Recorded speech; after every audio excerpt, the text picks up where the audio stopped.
Bonjour à tous les passionnés de cinéma. Je suis enchanté de vous retrouver sur ma chaîne Cinémadicte, où je vous propose les meilleures infos sur les nouveautés cinématographiques et les films déjà sortis. N'hésitez pas à vous abonner pour ne rien manquer des contenus captivants à venir. Bonjour à Allons-y. tous, et bienvenue sur ma chaîne. Aujourd'hui, je vais vous parler de Nos étoiles contraires, le roman poignant de John Green, que j'ai récemment relu. Dans cette vidéo, je vais partager ma critique personnelle de l'œuvre, en explorant ses thèmes principaux, ses personnages touchants, et l'impact émotionnel qu'elle a eu sur moi. Je vais également discuter des adaptations cinématographiques et de la manière dont elles se comparent au livre. Restez avec moi pour découvrir pourquoi cette histoire continue de résonner auprès de tant de lecteurs. C'est parti. Nos étoiles contraires, de Josh Boone, sorti le 20 août 2014 dans les salles françaises, avec Shailene Woodley, Ansel Elgort, Laura Dern, Willem Dafoe, Nat Wolff. Synopsis, Hazel Grace et Gus sont deux adolescents hors normes, partageant un humour ravageur et le mépris des conventions. Leur relation est elle-même inhabituelle, étant donné qu'ils se sont rencontrés et sont tombés amoureux lors d'un groupe de soutien pour les malades du cancer.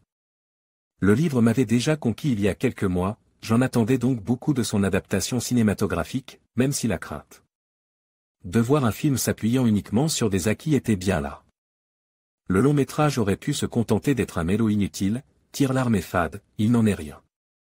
Un film sur la vie avant d'être un film d'amour, Nos étoiles contraires, représente le haut du panier des teen movies. Alors je ne vais pas vous mentir, oui il y a un peu de niaiserie, mais alors vraiment un peu, mais c'est un long métrage sincère, affrontant la maladie avec réalisme et originalité auquel nous avons affaire. La grande qualité du film est le jeu des acteurs. Shailene Woodley est ici tout en justesse, pleine de talent et de grâce tandis que Ansel Elgort est une véritable révélation, drôle et plein de charme. Le film lui laisse l'occasion de montrer tout son talent là où il était clairement en retrait dans le blockbuster sorti en avril dernier, Divergente.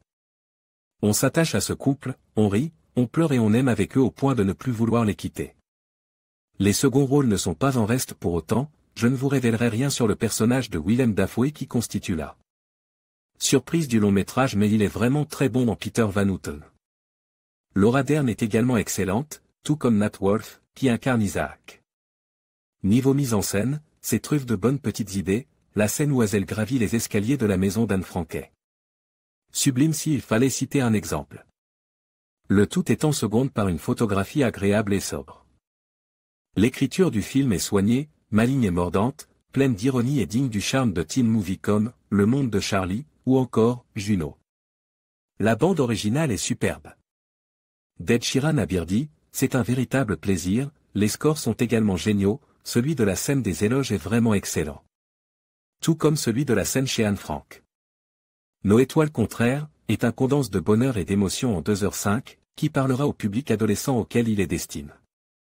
Et donc je fais partie, voire même au-delà de ça. Allez-y sans aucun a priori et laissez-vous surprendre, vous ne regretterez pas le voyage. Note, 4/5.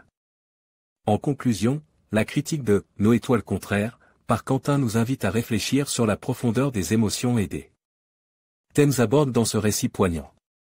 À travers une analyse fine des personnages et de leur évolution, il met en lumière les défis de l'amour face à la maladie et la fragilité de la vie. Ce film, tout en étant une œuvre de fiction, résonne avec des vérités universelles qui touchent chacun d'entre nous. Merci de nous avoir accompagnés dans cette exploration, et n'hésitez pas à partager vos propres réflexions sur cette œuvre touchante.